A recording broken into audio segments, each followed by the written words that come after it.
бинандагони гиромӣ ва мухлисон алоқамандони футбол, чунанана баъд аз хотимаи рақобатҳо дар Лигаи Чемпионҳо шоми панҷшанбе рӯзе аст, ки мову шуморо рақобатҳо дар Лигаи Аврупо ва Лигаи Конференсияҳо интизор ҳастанд.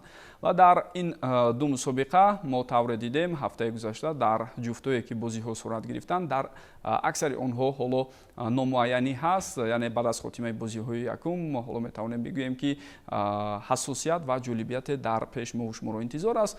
аз ҷумла хоҳем дид, ки дар бозиҳои имшаба, дар бозиҳои ҷавобӣ дар даври чаҳорякнӯи Лигаи Аврупо ва Лигаи Конференсияҳо чӣ натиҷаҳо ба қайд гирифта мешавад. Азбаски чандон вақти зиёд надорем, ман мехостам шумо дар мавриди ҳар кадоме аз ин бозиҳо мухтасаран фикрҳои худро бигӯед ва баъдан боз ба Лигаи Конференсияҳо мегузарем. мотиватсияи асосӣ барои тамошо кардани Лигаи Аврупо барои ман махсусан ҳамин Манчестер Юнайтед бо Лион аст. барои он ки чанд бори дигар хато мекунад Манчестер Юнайтед. бале иштибоҳ хеле зиёд аст, вале барои худи дастам ангеза ин аст, ки онҳо масалан мо медонем ки чизе барои аз даст додан дигар надоранд, бояд онҳо бо хуну ҷони худ мубориза баранд. Он дафъа бозии баробар нишон доданд, вале хеле камбудиҳои зиёд дар бозии дастаи Манчестер Юнайтед буд. фикр мекунам ки Рубен Аморим бояд дар ин бозӣ ҳамон камбудиҳоро бартараф кунад. ман барои ҳамин гузаштани Манчестер Юнайтедро андаке кафолат медиҳам. дастаи Атлетик ва Рейнджерс бошад, бозии баробар буд ва аз як ҷиҳат бозии дилгиркунанда буд. агар ҳамин бозиро такрор кунанд, ман фикр мекунам ки ба марҳилаи пеналти мераванд. ва бозии Тоттенхем бошад, Тоттенхем ман дар барномаи гузашта рости гап хеле таъриф кардам, вале баъди ин бозиро тамошо кардам ман таърифҳои худро баргардонда мегирам. дар ин бозӣ ҳатман ин даста бохт мекунам.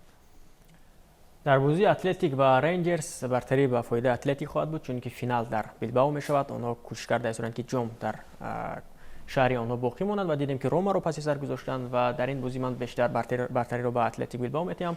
дар бозии Айнтрахт Тоттенхем бошад, Тоттенхем низ ба монанди Манчестер Юнайтед ҳоло ҳама умедаш ба ҳамин Лигаи Аврупо аст, ки онҳо тавонанд дар ҳамин ҷо ҳадди ақал унвони қаҳрамониро ба даст оранд ва мавсими оянда ба Лигаи Чемпионҳо роҳ ёбанду ҳама ин иштибоҳе ки ин мавсим буд онҳоро ба қавле рӯйпӯш кунанд ва бартарӣ шояд ба фоидаи Тоттенхем бошад, аммо Айнтрахт низ бисёрам бозии хуб нишон дод.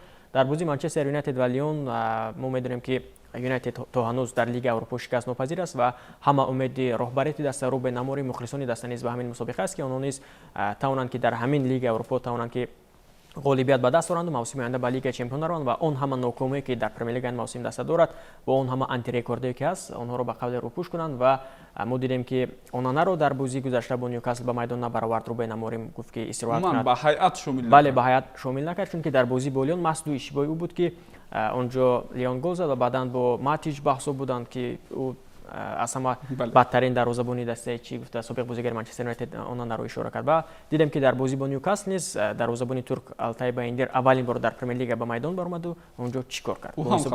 бо ҳисоби бузург даста бохт ва иштибоҳ буданд ва фикр мекунам ки дар ҳамин бозии бисёрам марказӣ, бозии бисёрам ҷолиб хоҳад буд, чунки дар ҳайати дастаи Лион низ Александр Ляказет, Раян Шерки, Матич дигар бозигароне ҳастанд, ки таҷрибаи ғанӣ доранд ва мебинем ки акнун дар Олд Траффорд ин навбат Рубен Аморим чӣ кор мекунад. ҳама умед ҳоло ба Рубен Аморим дар ҳамин Лигаи Аврупо аст.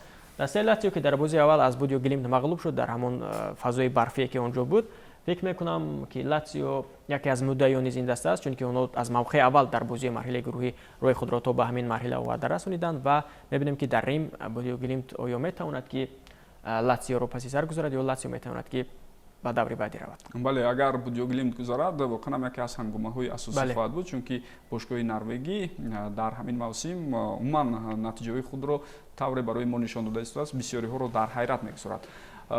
мухтасаран дар бораи худи мусобиқаи севумин дараҷа низ гуфтанамон ба маврид аст. шояд пеш аз ҳама бо дар назар дошти он ки то марҳилаи чаҳорякнёӣ баъзе аз дастаҳои номдори футболи Аврупо дар ин мусобиқа иштирок доранд.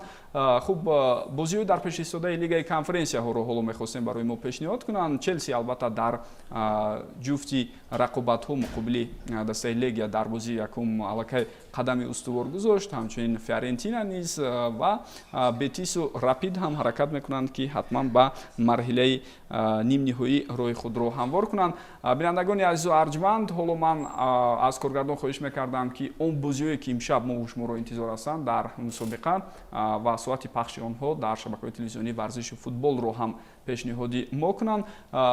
ҷои ёдоварист, ки бозии дастаҳои Латсио ва Будёглимт тавассути шабакаи телевизионии варзиш нишон дода мешавад ва дар ин баробар мо тавре мебинем ҳатман бозии Манчестер Юнайтед ва Лионро ҳам шумо имкон доред ки дар пахши мустақим тавассути шабакаи телевизионии варзиш тамошо кунед. Дидори дастаҳои Айнтрахти Франкфурт ва Тоттенхем бошад аз шабакаи телевизионии футбол пешниҳоди бинандагон мешавад. Дар лигаи конференсияҳо мо танҳо бозии дастаҳои Селе ва Фиорентинаро дар пахши мустақим пешниҳод мекунем, вале ҷараёни бозиҳои дигар ва махсусан шарҳу тавзеҳоти бозиҳои боқимонда аз лигаи Аврупо ва лигаи конференсияҳо ҳатман давоми рӯзҳои баъдӣ тавассути шабакаҳои телевизионии варзиш ва футбол пешниҳоди шумо мешаванд.